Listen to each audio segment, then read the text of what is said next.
Good morning and welcome to MetrixMedia. We're joined here at Arena Bar and Bistro by John Brady, who's the Director of Media and Communications at the NRL. Good morning, John, and welcome. Not a problem. Thank you. Could you please tell us just a little bit about yourself, how you came to the NRL and what you've been doing there over the past few years? Well, my background's in journalism and a lot of it's sports writing, and I was news director at Channel 7, and then from there I joined the New South Wales Rugby League and then the NRL as it progressed through some fairly torrid times to establishing the NRL in 1998. Must be a really important part of your background, having that journalism background, given some of the issues that have come up in the last few years, and also as a marketing person being able to communicate effectively with your audience. Well, given my role as Director of Media and Communications, marketing is not something I actually control.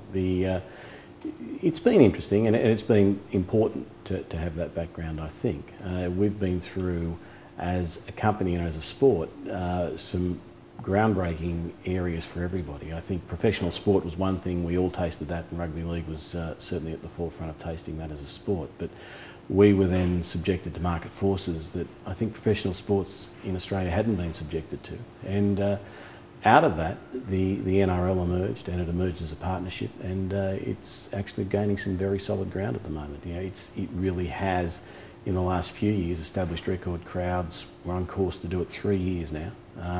Last year, this year, and in 2000 we set them as well. So, you know, they're not record crowds for a period, they're all-time record crowds for the game. So it's quite a strong area at the moment. How are you growing that base of consumers, if you will, of the sport? I think a lot of it's been getting some fundamentals right, and one of those, funnily enough, was getting the competition stable again, getting to a number of teams that were sustainable for the game, because it certainly wasn't at that point earlier.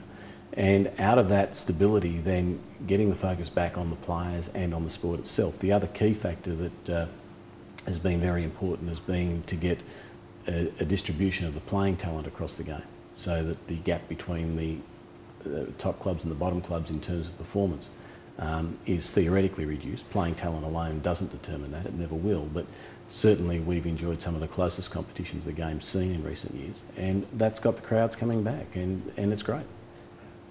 How are you using database marketing and the website to increase penetration with your core audience? The NRL took a very clear view, particularly through websites early on, that we would control our website and have other engineer how it was going to be managed and contract that out, but always keep control of it. We resisted the temptation early on when a lot of other people were talking about using webs as a revenue generator before the .com bubble burst, to use it as a communication tool more and to establish it as a way of interacting with fans. And that policy is, to a point with us, paid very well, we think. We have something like 500,000 individual users a week a month, pardon me, into the NRL site.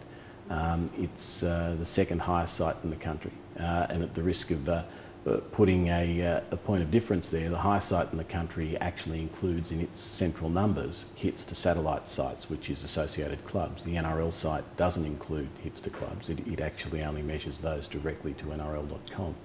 And on that basis, its performance has been extraordinary. So the first key is to be established as a communication tool, not to be trying to do it as a commercial enterprise with fans as much, and as a marketing tool by building relationships. And that's worked extremely well. We have a loyal database of fans that take part. We have established over the last 12 months a series of campaigns to then allow members to join in to a database where they want to reach a level where we communicate with them frequently, and we communicate them with newsletters, and we're able to give them offers on various offers that we can put forward to them that enhance their value of having been a part of the web. And along the way we've also brought through things like live statistics.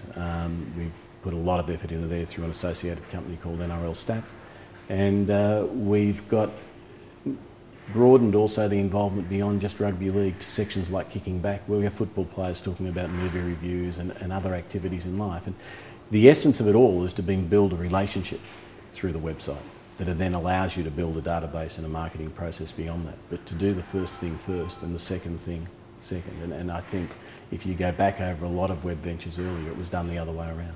What's the most important demographic for you to engender into the franchise? Is it the kids that are starting to play rugby, or is it more, I would imagine that once you're a more mature male, you've already decided what your sport is.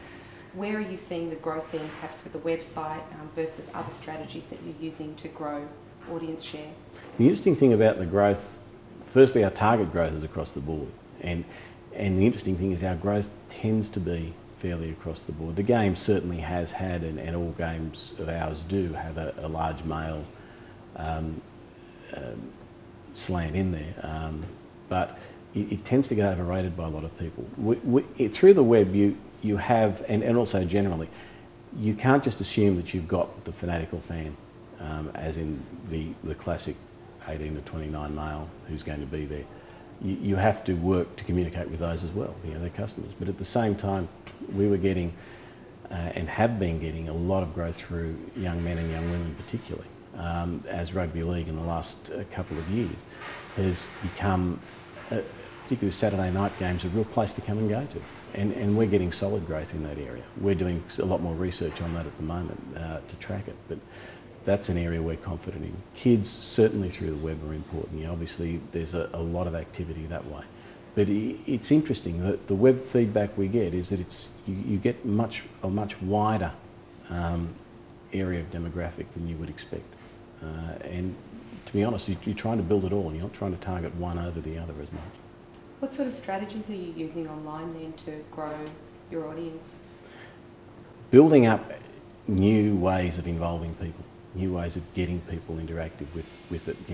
From a tipping contest that has some 40,000 people part of that, but the regular things you'd be doing, the online stats that allow you to be watching the games and also involved in it at the same time, the video galleries which we do with Telstra, the online the online ability to watch games after the event, which attract everyone from people who want to relive the game themselves to expats who can't see the telecast. We have online telecasts again through Telstra and with 2GB of matches during the week or during the round. So those things, plus each year trying to invest something that keeps, or each year and throughout the year, something that keeps it fresh. NRL photos was an option that came in this year. The NRL newsletter to NRL club members this year was an important thing. A country club is another one that's we're getting underway that's working very well, where you're getting new ways for regional fans who can't come down and directly involve themselves in the game on a week-to-week basis but still feel a part of it.